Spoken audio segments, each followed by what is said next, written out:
hindsight, the day he turned 58 years old, my father has never been clever with metaphors. He attends a prayer group on Saturdays, goes to church on Sundays, and once a month volunteers to serve communion to the elderly at the local retirement home. If the entrance to heaven was measured by the path we take to reach the pearly gates, God would blow breath on my father's feet to lift him to the sky, while I would have a lot of explaining to do.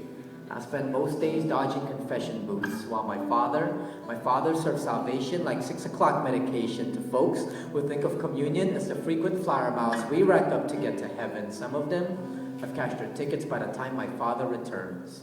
But he returns. If not for them, then for the old man in room 14. For him, my father remains persistent, peers into his room and offers communion as if this time would be different, only to be met each month by faces distant as the relatives who no longer visit.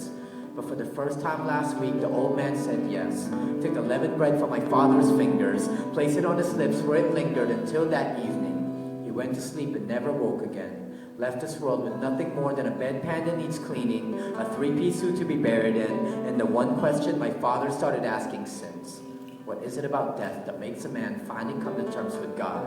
I am the wrong guy to be asking.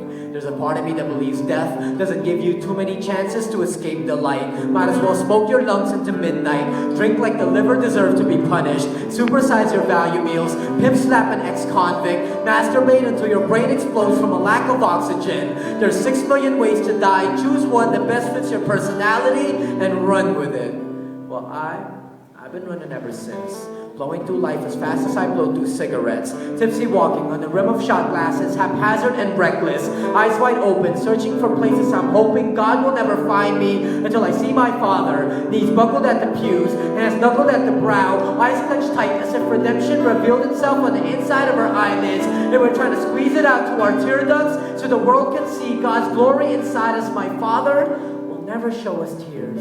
But I know, watching how his temples move in prayer, he sometimes curses God for the callous palms, for the tired fingers, cursing how we can weave them so tight with faith, while God just watches his wife, his children, and his ambition sip through them. My father, who will feed you with one hand while spanking you into oblivion with the other, who lectures why an A- wasn't good enough, bring home a bean, he'll ransack your room searching for drugs, who will brag to his friends about us, who will worry about my living life with such reckless abandon. My father, who after every cigarette break always asks if I can stay, even for just a little while.